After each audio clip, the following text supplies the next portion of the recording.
Tinatayang mahigit 20 milyong estudyante ang nagbalik eskwelahan sa buong bansa ngayong Lunes. Bagamat may mga pahirapang eksena sa pagbubukas ng klase, ayon sa mga guro, nakahanda sila lalo na sa pagpapatupad ng bagong trimester o 3-term system. Ang balitang A to Z ni Kim Salinas.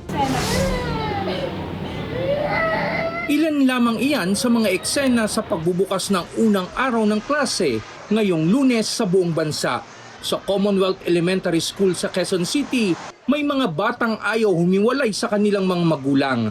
May mga naihatid na sa loob ng silid-aralan, pero pag alis ng magulang, siya namang pagtakbo at pag-iyak ng bata. Naninibago po kasi yung bata dahil first day of school. Siyempre, hinahanap niya yung mama niya. Handa naman ang mga guro sa lahat ng mga hamon sa unang araw ng klase, lalo na sa kinder at grade 1. Depende po sa bata. Nasa bata po kasi yan eh. Pero may mga bata naman na madali lang silang makapag-adjust. May bata rin naman na may mga 1 linggo. Bago pumasok ang bata, kailangan i-condition na nila.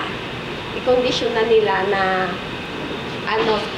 saglit lang naman sila sa school eh. Ayon sa guro, mahalagang kausapin ng mga magulang ang mga anak at ipaunawa na masayang mag-aral at makihalubilo sa mga kaklase.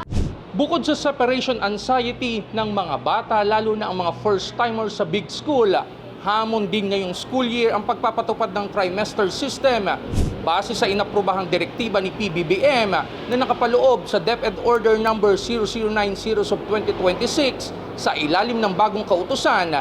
Ito ang dating 4 na grading periods o quarters ay papalitan ng 3 academic terms. Isa ang Commonwealth Elementary School sa may mataas na bilang ng mga estudyante sa buong Quezon City na umaabot ng 6,800 at inaasahang madaragdagan pa dahil sa enrollment ng mga transferee. Pinawi naman ng principal ng paaralan ang agam-agam na baka mahirapan ng mga estudyante sa bagong sistema. Our teachers will ensure na itong mga batang ito, okay, na sabihin natin na nahuli sila, okay, mga slow learners, ay matututukan. Ito yung interventions namin, remediations namin, okay, para sa ganun, pumasa sila. May nakalatag ng learning programs sa reading at math para matiyak na walang estudyanteng mahuhuli sa pag-aaral. Para sa Balitang A to Z, Kim Salinas.